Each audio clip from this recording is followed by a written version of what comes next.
20 मार्च 1927 महाड़ सत्याग्रह आंदोलन से बाबा साहब ने की थी क्रांति की शुरुआत। आज पानी पीने का अधिकार भी हमें बाबा साहेब के संघर्ष से मिला है। 20 मार्च 1927 को दोपहर का समय था। सूर्य किरणों का प्रतिबिंब तालाब के पानी में पड़ने लगा था। सर्वप्रथम डॉक्टर अंबेडकर तालाब की सीढ़ियों से नीचे उतरे। नीचे झुककर अपनी एक अंगुली से पानी को स्पर्श किया। यही वह ऐतिहासिक पल था जिसने अस्पृश्य वर्ग में क्रांति का मार्ग प्रशस्त किया। यह एक प्रतीकात्मक क्रिया थी जिसके द्वारा यह सिद्ध किया गया था कि हम भी मनुष्य हैं, हमें भी अन्य मनुष्यों के समान मानवीय अधिकार है।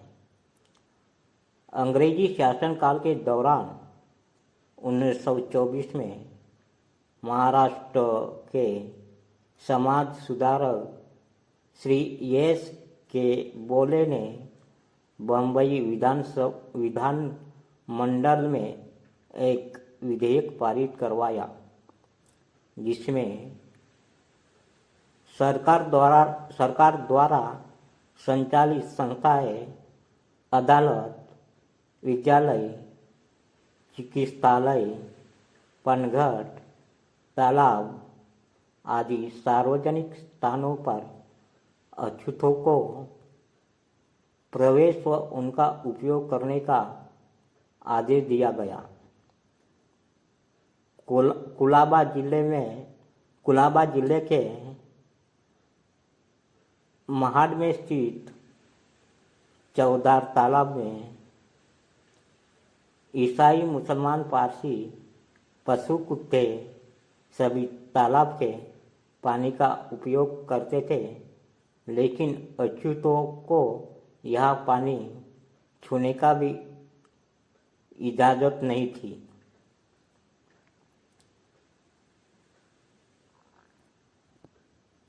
सवर्ण हिंदुओं ने नगरपालिका के आदेश भी मानने से इनकार कर दिया। अछूतों के अधिकारों को छीन लेने का समय अब आ गया है। यह सोचकर डॉक्टर अंबेडकर ने अपने सहयोगियों के साथ दिनांक 19 तथा 20 मार्च 1927 को महाड़ के चौदार तालाब को मुक्त कराने हेतु सत्याग्रह करने का निश्चय किया। लगभग 5000 महिला पुरुष इस सत्याग्रह में शामिल हुए। 20 मार्च की सुबह डॉक्टर बाबा साहब के नेतृत्व में लगभग 5000 लोग शांतिपूर्ण तरीके से तालाब पर पहुँचे। सर्वप्रथम डॉक्टर अंबेडकर तालाब की सीढ़ियों पर उतरे। पहले बाबा साहब ने पानी हाथ में लिया, फिर सभी लोगों ने पानी पिया। ये अस्पृश्य समाज के लिए ऐतिहासिक क्षण था। बाबा साहब ने पहली बार इतनी बड़ी संख्या में लोगों का नेतृत्व करते हुए अपने अधिकारों की मांग की थी। ये एक प्रकार से सवर्णों के खिलाफ विद्रोह था। उस समय अछूतपन से पीड़ित समाज को अपनी बदहाली से उबारने के लिए बाबा साहेब ने इस पानी को छूकर दलितों को पानी पीने का अधिकार दिलाया। उन्होंने जो 3 सूत्र दिए थे वे उल्लेखनीय है। उन्होंने पहला सूत्र दिया था, गंदे व्यवसाय या पैसे को छोड़कर बाहर आना। दूसरा था, मरे हुए जानवरों का मांस खाना छोड़ना।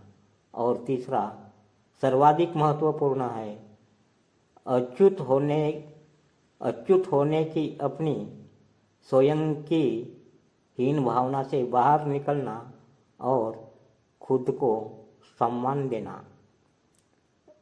एक क्रम में रखकर देखें तो ये क्रांतिकारी सूत्र बहुत गहरी समाज मनोवैज्ञानिक तकनीकें हैं। इन सूत्रों का सौंदर्य और क्षमता निरपवाद है और जिन भी समुदायों या व्यक्तियों ने इस पर अमल किया है, इतिहास में उनकी उन्नति हुई है।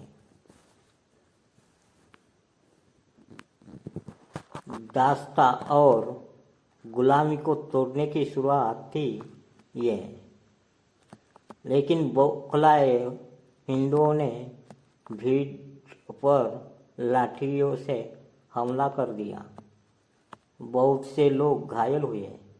डॉक्टर साहब ने अच्युत को संयम व शांति रखने की सलाह दी और कहा, हमें प्रतिघात नहीं करना है। जन समुदाय ने अपने नेता की बात मान ली। इस अमानवीय हमले में स्वतः बाबा साहब को भी चोटें आई थी, वह भी जख्मी हुए थे। उधर सवर्णों ने अच्युतों के छूने से अपवित्र हुए चौदार तालाब का शुद्धिकरण करने के लिए गोबर व गौमूत्र वगैरह तालाब में डलवाया। डॉक्टर अंबेडकर ने पुनः सत्याग्रह की योजना बनाई और पुनः 25 दिसंबर को हजारों की संख्या में लोग इकट्ठा हुए, लेकिन सत्याग्रह स्थगित करना पड़ा।